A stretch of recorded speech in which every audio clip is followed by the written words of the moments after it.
Welcome to யூடிஎம்மின் அன்பான உறவுகள் அனைவருக்கும் வணக்கம். நான் உங்கள் ரேணு. என்னங்க எல்லோரும் எப்படி இருக்கீங்க? நல்லா இருக்கீங்களா? நேற்றைய நாள் தகவல்கள் எல்லாம் உங்களுக்கு பயனுள்ளதாக இருந்திருக்கும். தொடர்ந்து இன்றைக்கான தகவல்கள் பார்க்கலாமா? அதுக்கு முன்னாடி நம்ம வீடியோவுக்கு லைக் கமெண்ட் பண்ண அனைத்து உறவுகளுக்கும் மிகப்பெரிய நன்றிங்க. அதே மாதிரி நம்ம சேனலுக்கு நீங்கள் கொடுத்துட்டு வர ஒத்துழைப்புக்கும் ஆதரவுக்கும் மிகப்பெரிய நன்றி. தொடர்ந்து நம்ம சேனலை சப்போர்ட் பண்ணுங்கள். மறக்காமல் நம்ம சேனலை சப்ஸ்கிரைப் பண்ணிக்கோங்க. அப்படியே நம்ம வீடியோவுக்கு ஒரு லைக் பட்டன் தட்டிடுங்க. உங்களோட லைக்ஸ் தாங்க என்னோட எனர்ஜி. ஸோ வீடியோ பார்க்குற உறவுகள் மறக்காமல் வீடியோவுக்கு ஒரு லைக் பட்டன் தட்டிடுங்க. நம்ம டெய்லி நியூஸ் பேப்பர் கட்டிங் பார்த்தீங்க அப்படின்னா நம்மளோட டெலகிராம் சேனலில் போடுவோம். ஸோ மறக்காமல் அதுலேயும் ஜாயின் பண்ணிக்கோங்க. அப்போ தான் நம்ம கொடுக்குற தகவல்கள் அனைத்தும் உங்களுக்கு பயனுள்ளதாக இருக்கும். தொடர்ந்து இன்றைக்கான தகவல்கள் பார்க்கலாமா? இன்றைக்கி ஏப்ரல் 10 நடப்பு நிகழ்வுகள் பார்க்கும்போது முதல் கேள்வி, எந்த மாநிலம் காவல்துறையில் அக்னி வீரர்களுக்கு 20% இடஒதுக்கீட்டை அறிவித்தது? ஸோ நமக்கு காவல்துறையில் அக்னி வீரர்களுக்கு 20% இடஒதுக்கீடை அறிவித்தது பார்த்திங்கன்னா ஹரியானா. ஹரியானா பார்த்திங்கன்னா அக்னி வீரர்னா யார்? நமக்கு இந்திய இராணுவம், கடற்படை மற்றும் விமானப்படையில் தற்காலிகமாக ஆள் சேர்ப்பு திட்டத்தின் கீழே நியமிக்கப்படக்கூடிய ஆட்கள் தான் அக்னி வீரர்னு சொல்லுவோம். ஸோ இது பார்த்திங்கன்னா அக்னிபாத் திட்டம் அப்படிங்கிறதன் மூலயமா தான் இந்த திட்டம் அக்னி வீரர்களை எடுப்பாங்க. ஸோ இது பார்த்திங்க அப்படின்னா நமக்கு ஜூன் 2022 நமக்கு இந்த அக்னிபாத் திட்டம் 2022 ஜூனில் தொடங்கப்பட்டது. இதன் மூலிமா தற்காலிகமாக ஆள் எடுப்பாங்க. தற்காலிகமாக அப்படின்னா ஒரு 4 வருஷத்துக்கு மட்டும்தான் அவங்க அங்கே இராணுவத்திலையோ இல்லை கடற்படையிலையோ இல்லை விமானப்படையிலையோ அவங்க வேலை செய்ய முடியும். 4 வருஷத்துக்கு அப்புறம் அவங்க திருப்பி அனுப்பிடுவாங்க. 25% பேர் தான் பர்மனெண்ட் ஆவாங்க. மீத இருக்க 75% ஒரு நிவாரண நிதி மாதிரி கொடுத்து அவங்கள வீட்டுக்கு அனுப்பிடுவாங்க. ஸோ அப்படி அனுப்பப்படுற ஆட்கள் இருக்காங்க இல்லையா, வீரர்கள் இருக்காங்க இல்லையா, அவங்களுக்கு ஒரு ஒரு சப்போர்ட் வேணும். அவங்களோட எதிர்காலத்துக்கு அவங்களோட வேலை வருமானம் இதுக்கெல்லாம் ஒரு உத்தரவாதம் வேணும் இல்லையா. ஸோ அதுக்காக தான் இந்த மாநிலம் அதாவது ஹரியானா மாநிலம் பார்த்திங்கன்னா அவங்களுக்கு ரிட்டர்ன் வரவங்களுக்கு அக்னி வீரர்கள் அந்த பணி முடிஞ்சு வரவங்களுக்கு ஹரியானா மாநிலம் பார்த்திங்கன்னா காவல்துறையில் ஒரு 20% இடஒதுக்கீட்டை அறிவிச்சிருக்காங்க. ஸோ இந்த மாநிலம் தான் பார்த்திங்கன்னா முதல் டைமாக அக்னி வீரர்களுக்குன்னு சொல்லி 20% இடஒதுக்கீடை காவல்துறையில் ஒதுக்கியிருக்காங்க. அது மட்டும் இல்லை, நம்ம அரசு சொல்லியிருக்காங்க இந்த மாதிரி நாங்கள் நிவாரண நிதி கொடுத்து வீட்டுக்கு அனுப்புகிறோங்க இல்லையா, அவங்களுக்கு பார்த்திங்கன்னா அவங்க சுயதொழில் ஏதாவது செய்யணும் அப்படின்னா கடன் மானிய முறையில் கொடுக்கப்படும்னு சொல்லியிருக்காங்க. அது போக இவங்க தனியாக ஏதாவது செக்யூரிட்டி ஃபோர்ஸ் மாதிரி தனியார் துறைகளுக்கு செக்யூரிட்டி மாதிரி இருக்கணும் அந்த மாதிரி ஏதாவது பிளான் பண்ணுறாங்க அப்படின்னா அந்த லைசன்ஸ் கொடுக்கணும். அந்த துப்பாக்கிக்கு லைசன்ஸ் கொடுக்கணும் இல்லையா, அந்த லைசன்ஸ்க்கும் முன்னுரிமை கொடுக்கப்படணும்னு இந்த மாதிரியெல்லாம் நமக்கு அரசு சொல்லியிருக்காங்க. ஸோ நமக்கு பார்த்திங்க அப்படின்னா அக்னி வீரர்களுக்கு 20% இடஒதுக்கீடை யார் அறிவிச்சிருக்காங்க? ஹரியானா. நமக்கு அக்னிபாத் திட்டம் பார்த்திங்கன்னா 2022 ஜூனில் தொடங்கப்பட்டது. ஸோ நெக்ஸ்ட் கொஸ்டின், இந்தியாவில் பெண்கள் மற்றும் ஆண்கள் 2024 என்ற அறிக்கையை வெளியிட்ட அமைச்சகம் எது? ஸோ இது பார்த்திங்க அப்படின்னா நமக்கு புள்ளி விவரங்கள் மற்றும் திட்ட அமலாக்கம் இவங்க ஒரு ரிப்போர்ட் நமக்கு கொடுத்துருக்காங்க. என்ன ரிப்போர்ட் அப்படின்னா பெண்கள் மற்றும் ஆண்கள். ஸோ ஆண்களை காட்டிலும் சில டிபார்ட்மெண்ட்டில் இவங்க சிறந்து விளங்கியிருக்காங்க அப்படிங்கிறதுக்காக இந்த ரிப்போர்ட் ஒன்று கொடுத்துருக்காங்க. அது என்னென்ன டிபார்ட்மெண்ட்டில் சிறந்து விளங்குறாங்க அப்படின்னா, சிறந்து விளங்குறது அப்படின்னா ஒரு அவங்களோட செயல்திறன் இவங்களை காட்டிலும் அதிகமாக இருக்குது. ஒரு தேர்தலில் ஒரு ஓட்டு போடுறோம் இல்லையா, அதில் பார்த்தீங்க அப்படின்னா ஆண்களை காட்டிலும் பெண்களோட சதவிகிதம் அதிகமாக இருக்குதுன்னு சொல்லியிருக்காங்க. அப்படி ஓட்டு போடும்போது 65.8% பேர் நமக்கு ஓட்டு போடுறதுல பெண்கள் அதிகமாக ஓட்டு போடுறாங்க அப்படிங்கிறாங்க. அது போக நமக்கு பேங்க்கில் அக்கௌண்ட் வைக்கிறோம் இல்லையா, அதுலேயும் பார்த்தீங்க அப்படின்னா ஆண்களை காட்டிலும் பெண்கள் தான் அதிகமாக அக்கௌண்ட் ஓப்பன் பண்ணுறாங்க. 39.2% ஓப்பன் பண்ணுறாங்க அப்படின்னு சொல்லியிருக்காங்க. அதுலேயே பேங்க்கில் டெபாசிட் பண்ணுறதா இருந்தாலும் ஆண்களை காட்டிலும் 37.7% டெபாசிட் பண்ணுறதுக்கு 37.7% அவங்க அதிகப்படியாக டெபாசிட் பண்ணுறாங்க அப்படிங்கிற மாதிரி சொல்லியிருக்காங்க.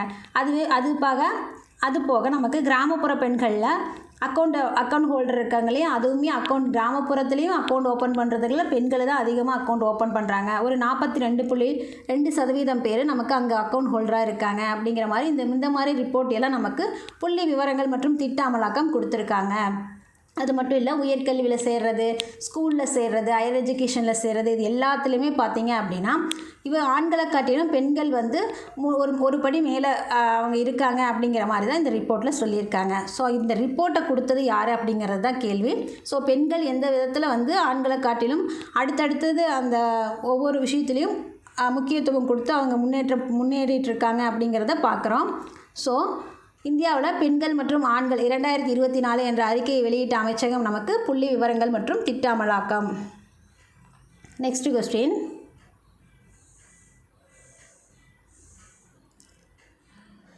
எங்கு அமைய உள்ள விதை ஆராய்ச்சி மையத்துக்கு உள்துறை அமைச்சர் அமித்ஷா அடிக்கல் நாட்டியுள்ளார்? ஸோ நமக்கு இது பார்த்திங்க அப்படின்னா குஜராத்தில் தான் பார்த்திங்க அப்படின்னா அமித்ஷா அவர்கள் வந்து விதை ஆராய்ச்சி மையத்துக்காக ஒரு அடிக்கல் நாட்டு விழா பண்ணிட்டு வந்திருக்காரு. ஸோ நம்ம தகவல் என்னென்னு பார்க்கலாம்.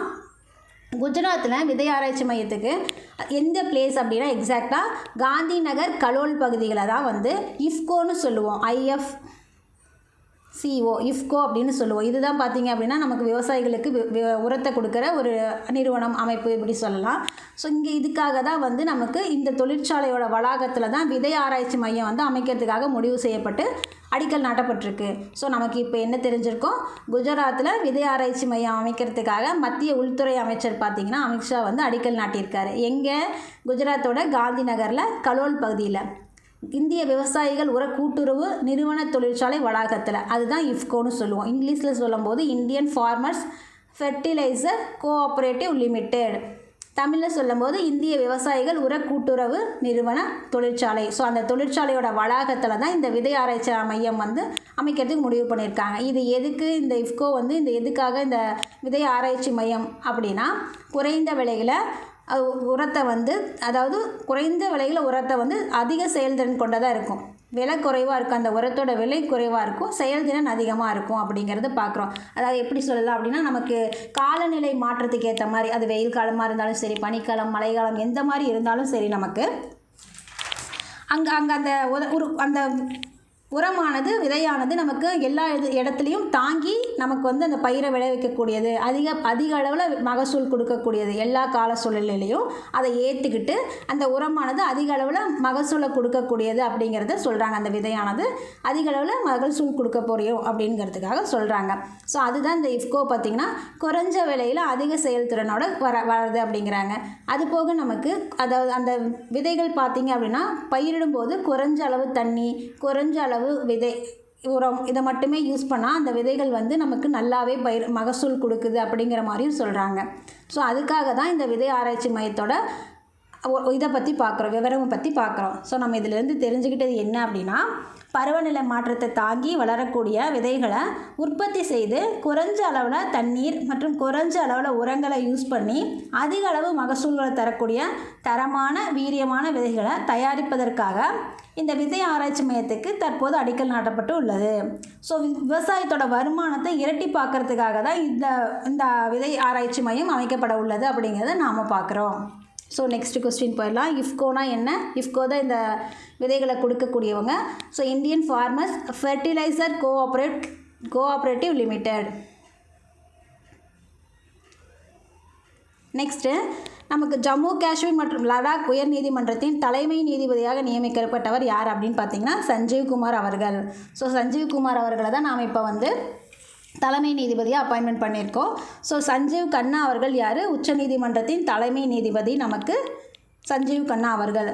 ஜோய்மாலியா பாக்சி வந்து இப்போ தான் வந்து கொல்கத்தா உயர் நீதிமன்றத்திலேருந்து நம்ம உச்ச நீதிமன்றத்துக்கு 33வது நீதிபதியாக நம்ம நியமிச்சிருப்போம். ஸோ நமக்கு மொத்தம் 34 நீதிபதிகள் இல்லையா உச்ச நீதிமன்றத்தில். இப்போ பார்த்தீங்க அப்படின்னா இவரை தான் நம்ம 33வது நீதிபதியாக, கொல்கத்தா உயர் நீதிமன்றத்திலேருந்து 33வது நீதிபதியாக உச்ச நீதிமன்றத்துக்கு நம்ம அப்பாயின்மெண்ட் பண்ணியிருப்போம். ஸோ இந்த சீமா அகர்வால் அப்படிங்கிறவங்க யார் அப்படின்னா, இப்போ ரீசெண்டாக தீயணைப்பு மற்றும் மீட்பு பணிகள் துறையில் டிஜிபியாக அப்பாயின்மெண்ட் பண்ணியிருக்கோம். ஸோ இவங்க பார்த்தீங்க அப்படின்னா இதுக்கு முன்னாடி சிவில் சப்ளைஸில் வந்து டிஜிபியாக இருந்தாங்க. இப்போ பார்த்தீங்க அப்படின்னா தீயணைப்பு மற்றும் மீட்பு பணிகளில் டிஜிபியாக அப்பாயின்மெண்ட் பண்ணியிருக்கோம். ஸோ நெக்ஸ்ட்டு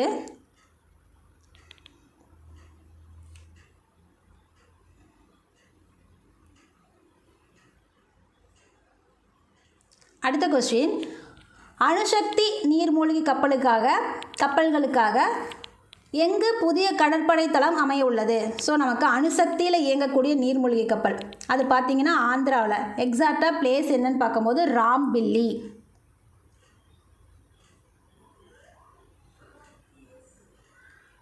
ராம்பில்லி அப்படிங்கிற இடத்துல தான் வந்து நமக்கு இந்த நீர்மூழ்கி கப்பல்களுக்கான கடற்படை தளம், அது வந்து அங்கே நிற்கிறது, அந்த கப்பல்கள்லாம் வந்து அங்கே நிற்கிறது, அப்புறம் என்ன சொல்கிறது, பராமரிப்பு பண்ணுறது, அங்கே வச்சு சோதனை செஞ்சு பார்க்குறது, இந்த மாதிரி விஷயத்துக்காக தான் வந்து இந்த புதுசாக நமக்கு ஒரு கடற்படை தளம் வரப்போகுது. எங்கே அப்படின்னா ஆந்திராவில் ராம்பில்லி அப்படிங்கிற இடத்துல வரப்போகுது. ஸோ இந்த கடற்படை தளத்துக்கு என்ன பேர் வச்சுருக்கோம் அப்படின்னா ஐஎன்எஸ் வர்ஷா அப்படின்னு பேர் வச்சுருக்கோம். ஸோ அதுக்கான வேலைப்பாடுகள் நடந்துகிட்ருக்கு.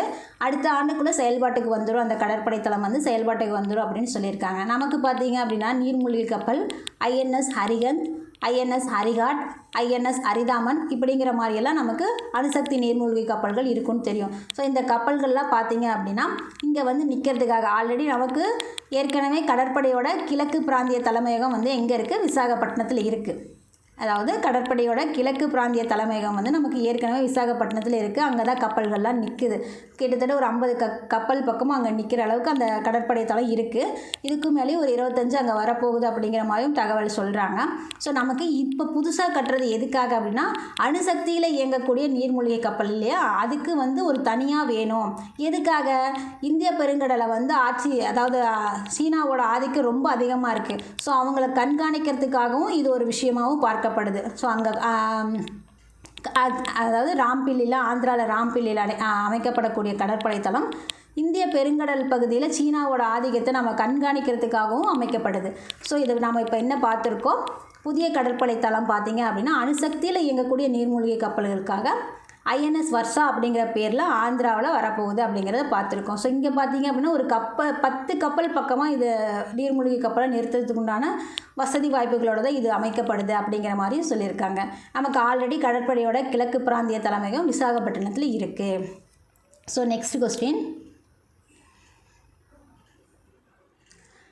சர்வதேச T20 கிரிக்கெட்டில் 13,000 ரன்கள் எடுத்த முதல் இந்தியர் யார்? நம்ம சாதனை நாயகன் விராட் கோலி அவர்கள் தான் வந்து 13,000 ரன்கள் எடுத்த முதல் இந்தியர்.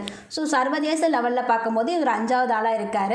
ஸோ எத்தனை ஆட்டத்தில் இவர் இந்த ரன்களை எடுத்திருக்காரு அப்படின்னா 403 ஆட்டங்களில், T20யில் 403 ஆட்டங்களில் 13,000 ரன்களை கடந்த முதல் இந்தியராக பார்க்கப்படுறாரு. ஸோ சர்வதேச லெவலில் இவர் 5வது வீரராக இருக்கார். அதே மாதிரி சர்வதேச லெவலில் முதல் வீரர் அப்படின்னு பார்க்கப்படும் போது கிறிஸ் கெயில் அப்படிங்கிறவர் தான் வந்து மேற்கிந்திய தீவுகளோட கிறிஸ் கெயில் தான் பார்த்தீங்க அப்படின்னா ஃபஸ்ட்டு பிளேஸில் இருக்கார். அவர் பார்த்தீங்கன்னா 463, இவர் 403 ஆட்டங்களில் T20யில் இந்த ரன்னை எடுத்திருக்காரு. அவர் பார்த்தீங்க அப்படின்னா 463 ஆட்டங்களில் 14,562 இந்த ரன்ஸை எடுத்திருக்காரு. ஸோ இவர் சர்வதேச லெவலில் கிறிஸ் கெயில் அப்படிங்கிறவர் ஃபஸ்ட் பிளேஸில் இருக்கார். நம்ம விராட் கோலி பார்த்தீங்க அப்படின்னா 5வது இடத்துல இருக்கார். ஸோ இந்தியா வீரர்கள் பார்க்கும்போது இவர் தான் முதல் இடத்துல இருக்கார். நெக்ஸ்ட்டு, மாதவ்பூர் மேளா எங்கு தொடங்கப்பட்டது? ஸோ இது ஒரு திருவிழா. ஸோ இந்த திருவிழாலாம் பார்த்திங்கன்னா எந்த ஊர் அப்படிங்கிற மாதிரி மேட்ச் த ஃபாலோவிங்கில் கேட்பாங்க. ஸோ அதுக்காக தான் இந்த திருவிழாவெலாம் நம்ம பார்க்குறோம். மாதவ்பூர் மேளா எங்கு தொடங்கப்பட்டது அப்படின்னா அந்த திருவிழா பார்த்திங்கன்னா குஜராத்தோட திருவிழா. குஜராத்தில் செலிப்ரேட் பண்ணக்கூடிய ஒரு எங்கன்னா எக்ஸாக்டாக சொல்லும் போது போர்பந்தல் அப்படின்னா நம்ம மகாத்மா காந்தியடிகள் அவரோட பிறந்த ஊர் நமக்கு தெரியும். ஸோ போர்பந்தல் அப்படின்னு சொன்னோனையும் ஸோ அங்கே பார்த்தீங்க அப்படின்னா இந்த விழாவை கொண்டாடுறாங்க. மாதவ்பூர் மேளா எங்கு தொடங்கப்பட்டது அப்படின்னா குஜராத்தில், எங்கே, போர்பந்தலில். இந்த பண்டிகை வந்து அங்கே தான் கொண்டாடுவாங்க. ஸோ நமக்கு இப்போ புத்தாண்டு குடிபட்வா மகாராஷ்டிராவில் பார்த்துருப்போம். ஷார்ஹூல் அப்படிங்கிறத ஜார்க்கண்டோட புத்தாண்டாக பார்த்துருப்போம். ஸோ இப்படி வரிசையாக நாம் புத்தாண்டுகளில் பார்த்துட்டே இருந்திருப்போம். ஸோ அதை ரிமைண்ட் பண்ணிக்கலாம். நெக்ஸ்ட் கொஸ்டின், அஸ்ஸாமில் என்ன பண்டிகை கொண்டாடப்படுதுன்னு நான் சொல்லியிருப்பேன் உங்ககிட்ட, நீங்கள் கமெண்டில் பண்ணிடுங்க. இதெல்லாம் நான் உங்களுக்கு சொன்னேன் இல்லையா, அதை நீங்கள் எனக்கு சொல்லுங்கள். நெக்ஸ்ட் கொஸ்டின்,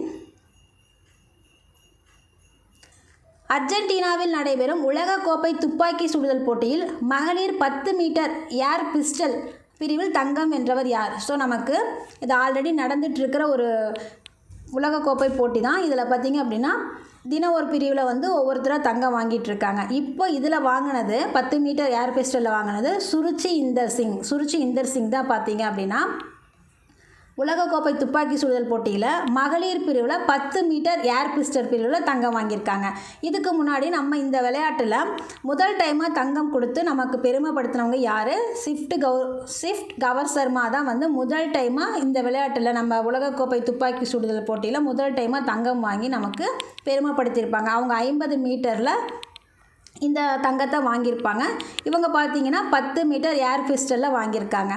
இவங்க அது மட்டும் இல்லை, நமக்கு ருத்ராங்ஸ் பாட்டில் இவர் ஆடவர். ஸோ ஆடவர் பிரிவில் இந்த துப்பாக்கி சுடுதலில் பார்த்திங்கன்னா அதே 10 மீட்டர் ஏர் ரைஃபிளில் அவர் வாங்கியிருப்பார் தங்கம். ஸோ நமக்கு ஈசா சிங் பார்த்திங்க அப்படின்னா வெள்ளி வாங்கியிருப்பாங்க. நமக்கு மொத்தம் இந்த அர்ஜென்டினாவில் நடக்கிற உலகக்கோப்பை துப்பாக்கி சுடுதல் போட்டியில் இது வரைக்கும் 3 தங்கமும் 1 வெள்ளியும் 1 வெண்கலமும் நம்ம வாங்கியிருக்கோம்.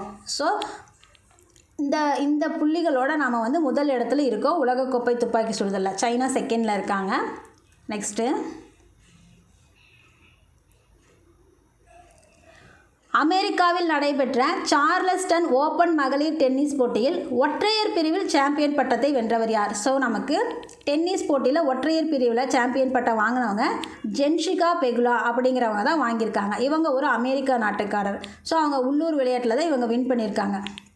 உள்ளூர் ஆட்டக்காரங்க தான் அவங்க ஜெயிச்சிருக்காங்க. ஸோ யாரை எதிர்கொண்டு ஜெயிச்சிருக்காங்க, இவங்களோட ஆப்போசிட் யார் அப்படின்னா சோபியா கெனின். இவங்களும் ஒரு அமெரிக்க வீரர் தான். சோபியா கெனினை தோற்கடிச்சு இவங்க ஜெஷிகா பெகுலா வந்து வின் பண்ணியிருக்காங்க. ஸோ இவங்க ரெண்டுமே பார்த்திங்கன்னா அமெரிக்காக்காரங்க தான். இந்த விளையாட்டோட 30 ஆண்டு காலத்தில் இது பார்த்திங்கன்னா இப்படி அமைஞ்சதே இல்லை. ஆப்போசிட் வந்து ஒரே நாட்டில் வந்து வந்ததே இல்லை அப்படிங்கிற மாதிரி சொல்கிறாங்க. ஸோ அதே விளையாட்டில் அமெரிக்காவோட சாம்பியன்ஷிப் இருக்கு இல்லையா, சார்லஸ்டன் ஓப்பன் மகளிர் டென்னிஸில் இரட்டையர் பிரிவில் இவங்க 2 பேரும் சாம்பியன்ஷிப் வாங்கியிருக்காங்க. எரின் ரூட்லிஃபே, ஜெலினா ஆஸ்டபென்கோ இவங்க 2 பேரும் இரட்டையர் பிரிவில் சாம்பியன்ஷிப் வாங்கியிருக்காங்க. ஸோ நெக்ஸ்ட் கொஸ்டின்,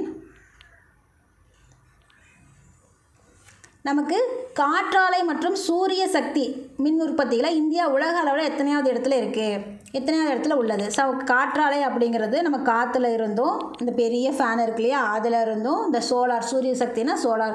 ஸோ இதில் இருந்தும் மின் உற்பத்தி பண்ணுறதுல இந்தியா வந்து உலக அளவில் நமக்கு 3வது பிளேஸில் இருக்கும். ஸோ நமக்கு இன்னொரு இதில் பார்க்கும்போது காற்றாலை, அதாவது இது யார் நமக்கு இந்த ரிப்போர்ட் கொடுத்தாங்க அப்படின்னா எம்பேர் சர்வதேச மின் உற்பத்தி ஆய்வு அப்படிங்கிற சர்வதேச எரிசக்தி ஆய்வு அமைப்பு தான் 2024ஆம் ஆண்டுக்கான ஆய்வறிக்கையில் இதை வெளியிட்டிருக்காங்க. ஸோ எம்பேர் சர்வதேச மின் உற்பத்தி ஆய்வு தான் இந்த ரிப்போர்ட்டை நமக்கு கொடுத்துருக்காங்க. ஸோ காற்றாலையை யூஸ் பண்ணி சோலாரை யூஸ் பண்ணி மின் உற்பத்தி தயாரிக்கிறதுல உலக அளவில் நம்ம ஜெர்மனியை பின்னுக்கு தள்ளிட்டு நம்ம 3வது இடத்துல இருக்க இல்லையா. இப்போ பார்த்தீங்க அப்படின்னா அந்த இடத்துல இருக்கிறது யாருன்னா ஜெர்மனி தான். ஸோ அவங்கள பின்னுக்கு தள்ளிட்டு தான் நாம் வந்து இந்த இடத்துல 3ஆவதாக உட்காந்துருக்கோம். ஸோ எப்படி அப்படின்னா உலக அளவில் காற்றையும் சோலாரையும் யூஸ் பண்ணி எத்தனை சதவீதம் மின்சார உற்பத்தி செய்யப்படுது அப்படின்னா 15% மின்சார உற்பத்தி செய்யப்படுது. உலக அளவில் நமக்கு 15% மின்சார உற்பத்தி செய்யப்படுது.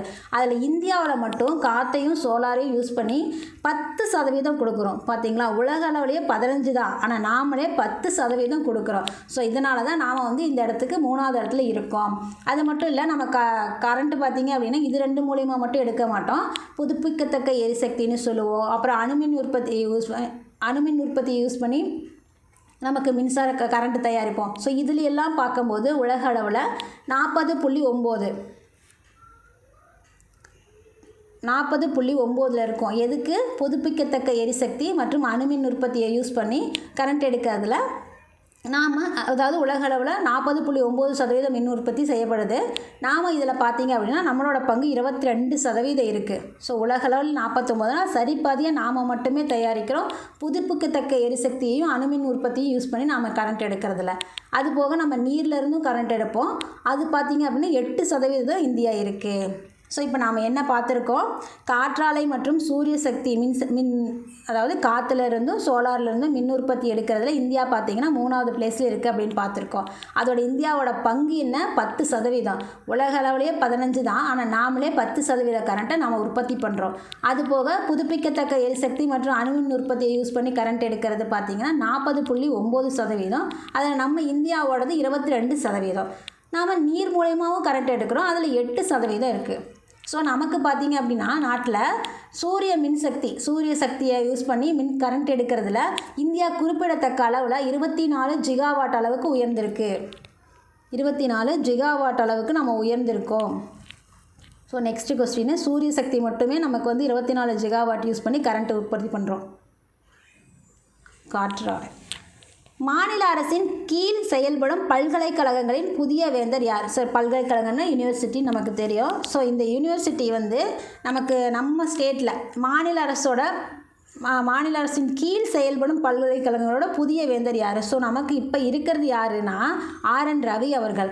இனிமேல் நம்ம இப்போ இதுக்கு மேலே யார் அப்படின்னா மு.க. ஸ்டாலின் அவர்கள், நம்ம முதல்வர் தான். ஸோ இது யார் நமக்கு சொல்லியிருக்காங்க அப்படின்னா உச்சநீதிமன்றம் ஒரு சட்டமே போட்டுருச்சு. இதுக்கு மேலே வந்து நாம் வந்து இந்த மு.க. ஸ்டாலின் அவர்கள் தான் வந்து பல்கலைக்கழகங்களோட புதிய வேந்தர் அப்படின்னு சொல்லி அவங்க முடிவே பண்ணி ஒப்புதல் கொடுத்துட்டாங்க. இது விஷயம் என்ன அப்படின்னா, நமக்கு வந்து எப்பயுமே ஆளுநருக்கும் நம்ம முதல்வருக்கும் ஒரே ஒரு பஞ்சாயத்து போயிட்டே இருக்கும் இல்லையா? நம்ம கொடுக்குறது சட்டப்பேரவையில் நாம் ஒரு தீர்மானம் பண்ணி அதெல்லாம் சரி பண்ணி இது சட்டமாக வந்தால் நம்ம மக்களுக்கு நல்லது செய்வோம்னு சொல்லி ஒரு முடிவு எடுத்திருப்பாங்க இல்லையா? ஸோ அந்த முடிவை வந்து இவர் எப்பயுமே ஒத்துக்க மாட்டார். ஏதாவது ஒருனா அவருக்கு அந்த வேலையை சரியாக செஞ்சு கொடுக்க மாட்டார். வாங்கி சைடில் போட்டுருவார், அவர் பேக்கெட்டில் போட்டுக்கலாம், கொடுக்க மாட்டார், திருப்பி தருவார், ஆனால் ஒப்புதல் தர மாட்டார். ஸோ அந்த மாதிரி ஒரே பஞ்சாயத்தாக போனதுனால நம்ம தலைவர் என்ன பண்ணிட்டார், உச்சநீதிமன்றத்தில் வழக்கு தொடுத்துட்டார். ஸோ உச்சநீதிமன்றம் பார்க்குற வரைக்கும் பார்த்துட்டு, ஏப்பா நீ வந்து ஆர்டிகல் 200 படி தான் நீ செயல்படணும், ஆர்டிகல் 200 நான் உனக்கு என்னப்பா சொல்லுது, ஒன்றும் ஒரு மசோதாவை வாங்கினியா அதை கையெழுத்து போட்டு கொடு, இல்லை அந்த மசோதாவை அவங்களுக்கு திருப்பி அனுப்பு, இல்லை அந்த மசோதாவை தூக்கி குடியரசுத் தலைவருக்கு அனுப்பு, இதுதான்பா உன்னோட வேலை. நீ ஏன்பா மறுபடியும் வந்து அவங்கக்கிட்ட அனுப்புனதை அவங்க சரி பண்ணி உனக்கு கொடுக்குறாங்க, அதையும் மறுபடியும் நீ தூக்கி ஏன்பா குடியரசுத் தலைவருக்கு கொடுக்குற, அது தப்புப்பா, நீ இந்த மாதிரியெல்லாம் பண்ணக்கூடாது, நீ பண்ணது சரியில்லை, ஸோ நீ வந்து செய்யாத வேலையை நாங்கள் செய்கிறோம், ஸோ அதை பார்த்தீங்க அப்படின்னா ஆர்டிகல் 142 படி நாங்கள் அதுக்கு ஒப்புதல் கொடுக்குறோம் அப்படின்னு சொல்லி நம்ம உச்சநீதிமன்றம் வந்து தீர்ப்பு கொடுத்துட்டாங்க. புரிஞ்சுதுங்களா? ஒரே நிமிஷம். ஒன்றும் இல்லைங்க, ஆர்டிக்கல் பார்த்தீங்க அப்படின்னா 200 142. ஸோ நமக்கு பார்த்தீங்க அப்படின்னா நம்ம ஒரு 10 மசோதாவுக்கு வந்து ஒப்புதல் கொடுத்துருக்காங்க நம்ம உச்சநீதிமன்றம். எதுக்காக அப்படின்னா இந்த பல்கலைக்கழகங்களில் வேந்தரை நியமிக்கிறது சம்மந்தமாக நம்ம ஆளுநர் நமக்கு ஒப்புதல் கொடுக்கல. ஏன்னா இப்போ இருக்கிறதே அவர் தான் அதுக்கு ஹெட்டாக இருக்கார். ஸோ அவரை கேன்சல் பண்ணிவிட்டு மாநில அரசு அந்த இடத்துல ஒரு ஆளை நியமிக்கணும்னு நம்ம கேட்டிருந்தோம் மசோதாவில். ஸோ அதுக்கு அவர் ஒப்புதல் கொடுக்கல. அது ஒப்புதல் கொடுக்காம ரொம்ப காலம் தாழ்த்திட்டார். ஸோ அது காலம் தாழ்த்திட்டார். ரெண்டாவது 200 ஆர்டிகல் சட்டப்பிரிவு 200 கீழே அவர் என்ன பண்ணணும் அப்படின்னா அவர் திருப்பி அனுப்பினதை நம்ம சட்டப்பேரவையில் மறுபடியும் ஒரு முடிவெடுத்து எல்லாம் ஓகே பண்ணி அவருக்கு கொடுக்குறோம் அப்படின்னா அது மறுபடியும் அவர் குடியரசுத் தலைவருக்கு அனுப்பக்கூடாது. இவர் அப்படி தான் பண்ணிட்டார். மறுபடியும் அது சட்டமாக அவர் கைக்கு போகும்போது அதை ஒப்புதல் கொடுக்கணும் அப்படிங்கிறது தான் ஒரு ரூல்ஸு. மறுபடியும் அவர் தூக்கி குடியரசுத் தலைவருக்கே கொடுத்துட்டார். அதனால தான் உச்சநீதிமன்றத்துக்கு வழக்கு போய் உச்சநீதிமன்றம் வந்து ஆர்டிகல் 142 அவங்க அந்த ஆர்டிகல் 142 நமக்கு என்ன சொல்லுது அப்படின்னா, ஒரு ஆளுநர் ஒப்புதல் கொடுத்து சட்டமாக வேண்டிய விஷயம் அவர் செய்யாததுனால நாட்டில் ஒரு பிரச்சனை நடக்குது, அதுக்கு நியாயமான தீர்ப்பு கிடைக்கல. ஸோ அந்த தீர்ப்பு கிடைக்கணும் அப்படிங்கிறதுக்காக ஆர்டிகல் 142 படி உச்சநீதிமன்றத்தை அந்த தீர்ப்பு கொடுக்கறதுக்கு அவங்களுக்கு அந்த சட்டம் சொல்லுது. ஸோ அதனால தான் ஆர்டிகல் 142 பிரகாரம் நமக்கு அவங்க வந்து ஒப்புதல் கொடுத்துட்டாங்க, அது சட்டமாக போகுது. புரிஞ்சுதுங்களா? சரி, ஓகே. இதுக்கு மேலே நமக்கு பல்கலைக்கழகங்களோட புதிய வேந்தர் மு.க. ஸ்டாலின் அவர்கள், முதல்வர் அவர்கள். போஷன் பக்வாடா முயற்சியை செயல்படுத்துவதற்கான நோடல் அமைச்சகம் எது? ஸோ நமக்கு பெண்கள் மற்றும் குழந்தைகள் மேம்பாட்டு அமைச்சகம் தான் போஷன் பக்வாடா. போஷன் அப்படின்னா ஸோ இது பார்த்தோன்னா போஷன் பக்வாடா, போஷன் அபியான்னு சொல்லுவோம். இது 2018 மார்ச் 8 நம்ம பிரதமரால் தொடங்கி வைக்கப்பட்ட ஒரு பிரச்சாரம், இயக்கம் அப்படின்னு சொல்லலாம், திட்டம்னு சொல்லலாம். ஸோ பெண்கள் மற்றும் குழந்தைகளுக்கு ஊட்டச்சத்தில் ஒரு விழிப்புணர்வை ஏற்படுத்துறதுக்காக தான் வந்து இந்த பிரச்சாரம் வந்து அமைக்கப்பட்டது, இந்த திட்டம் வந்து அமைக்கப்பட்டது அப்படின்னு சொல்லி பார்க்குதோம். ஸோ போஷன் பக்வாடா நமக்கு 2018 மார்ச் 8 தொடங்கப்பட்ட ஒரு விஷயம், நம்ம பிரதமரால் தொடங்கப்பட்டது. ஸோ இப்போ அதை ஏன் பார்க்குறோம் அப்படின்னா, போஷன் பக்வாடாவோட 7வது பதிப்பை வந்து நம்ம கொண்டாட போகிறோம். ஸோ அதுக்காக தான் இதை பார்க்குறோம். ஸோ அது மட்டும் இல்லை, ஊட்டச்சத்து பற்றிய விழிப்புணர்வை ஏற்படுத்துவதையும் பொதுமக்களோட பங்கேற்பு மற்றும் ஈடுபாடு, அதன் மூலயமா ஆரோக்கியமான உணவு பழக்க வழக்கத்தை மேம்படுத்துவதோட நோக்கமாக தான் இந்த போஷன் பக்வாடா அமைக்கப்பட்டிருக்கு. நமக்கு இந்த குழந்தைங்கள் பார்த்திங்க அப்படின்னா இதில் பொதுவாக சொல்லப்படுறது யாருக்கு ஊட்டச்சத்து விழிப்புணர்வு அப்படின்னா, குழந்தைகள், டீனேஜ் பெண்கள், கர்ப்பிணி பெண்கள், இவங்களுக்கான ஒரு விழிப்புணர்வு தான் வந்து போஷன் பக்வாடா. அதாவது அங்கெல்லாம் பார்த்திங்க அப்படின்னா இந்த நார்த் சைடில் பெரும்பாலும் பார்த்திங்க அப்படின்னா இப்போ குழந்தைங்க பார்த்திங்கன்னா ரொம்ப எடை குறைவாக, இரத்த சோகையோட, ஒரு சரியான சுகாதாரம், அந்த உணவு இதெல்லாம் வந்து ஒரு ஆரோக்கியமான உணவு அதெல்லாம் அவங்களுக்கு கிடைக்காம அவங்க வந்து ரொம்ப அதோட விழிப்புணர்வு இல்லாமல் இருக்காங்க. ஸோ அதுக்காக தொடங்கப்பட்ட இந்த திட்டம் தான் பார்த்திங்கன்னா அவங்களோட ஊட்டச்சத்து, சுகாதாரம் இதை பற்றி அவங்களுக்கு ஒரு விழிப்புணர்வு ஏற்படுத்தணும் அப்படிங்கிறதுக்காக தொடங்கப்பட்டது இந்த போஷன் பக்வாடா. ஸோ அதோட 7வது பதிப்பை வந்து இப்போ நம்ம கொண்டாட போகிறோம் ஏப்ரல் 8லேருந்து 22 வரைக்கும். ஸோ அதுக்காக தான் ஒரு விழிப்புணர்வாக இந்த பார்க்குறோம். ஸோ இது எதுக்குன்னு கீழே வருது, எந்த அமைச்சகத்தின் கீழே வருது அப்படின்னா பெண்கள் மற்றும் குழந்தைகள் மேம்பாட்டு அமைச்சகம். ஏன்னா அவங்களுக்கு தான் இந்த விழிப்புணர்வு. ஸோ அதுக்காக தான். நெக்ஸ்ட் கொஸ்டின், இன்றைக்கி பார்த்திங்க அப்படின்னா வேர்ல்டு ஹோமியோபதி டே. ஸோ எப்போது கொண்டாடப்படுகிறது? ஏப்ரல் 10. ஏப்ரல் 10 தான் நம்ம வந்து வேர்ல்டு ஹோமியோபதிக் டேவை கொண்டாடுறோம். ஸோ இது பார்க்கும்போது நமக்கு ஆண்டுதோறும் ஏப்ரல் 10 இது கொண்டாடப்படுது ஒவ்வொரு ஆண்டும். ஸோ இந்த ஹோமியோபதி பார்த்திங்க அப்படின்னா ஹோமியோபதியோட மருத்துவத்தோட பிதாமகர்னு சொல்லக்கூடிய டாக்டர் சாமுவேல் ஹானிமேன் அவரோட பிறந்த நாளை நினைவு கூறுற நாளாக தான் இந்த ஏப்ரல் 10 நம்ம ஹோமியோபதி நாளாக கொண்டாடுறோம். ஸோ ஹோமியோபதி அப்படிங்கிறது உலகிலேயே 2வது மிகப்பெரிய மருத்துவ முறையாக பார்க்கப்படுது. ஸோ நம்ம அலோபதினா ஆங்கில மெடிசன்னு தெரியும். ஸோ ஹோமியோபதினா இந்த குட்டி குட்டியாக கடுகு மாதிரி எல்லாம் அந்த மாத்திரை இருக்கும், ஒயிட் கலரில் மாத்திரை இருக்கும், நிறைய பவுடர்ஸ் எல்லாம் இருக்கும். ஸோ அதுதான் இது ஹோமியோபதி. ஸோ அது நமக்கு தெரிஞ்சிருக்குன்னு நினைக்கிறேன். அதுக்கான நாள் தான் இது. ஸோ அந்த மருத்துவத்தை எடுத்துக்கிறதுக்கான விழிப்புணர்வு, அதுக்கான நாள், அந்த மருந்தோட சாமுவேல் ஹானிமேன் அவர் தான் வந்து இந்த மருத்துவத்தோட பிதாமகர். அவரோட பிறந்த நாளை நினைவு கூறுறது இது சம்மந்தமான நாள் தான் பார்த்திங்கன்னா இந்த ஹோமியோபதி டே. இது ஏப்ரல் 10 நம்ம கொண்டாடுறோம். நம்ம நாட்டில் பார்த்திங்க அப்படின்னா இன்றைக்கி 2025ஆம் ஆண்டில் இந்தியா உலக ஹோமியோபதி நாளை முன்னிட்டு இதுவரை இல்லாத அளவுக்கு பெரிய ஹோமியோபதி மாநாட்டை குஜராத் மாநிலத்தில் காந்தி நகரில் நடத்த போகிறாங்க இந்த நாளுக்காக. ஸோ இந்த நாள் நம்ம ஏப்ரல் 10 பார்த்தாச்சு. ஸோ இன்றையக்கான தகவல்களோட நிறைவுக்கு வந்துட்டோம். இந்த தகவல்கள் எல்லாம் உங்களுக்கு பயனுள்ளதாக இருந்திருக்கும். தொடர்ந்து நாளைக்கான தகவல்களோடு உங்களை சந்திக்கிறேன். அதுவரை உங்களிடமிருந்து விடைபெறுவது உங்கள் ரேணு. நன்றி. வீடியோ பிடிச்சிருந்தால் லைக் பண்ணுங்கள், ஷேர் பண்ணுங்கள், கமெண்ட் பண்ணுங்கள். நல்ல தகவல்களை நாளும் சிந்திப்போம், நாளை சந்திப்போம்.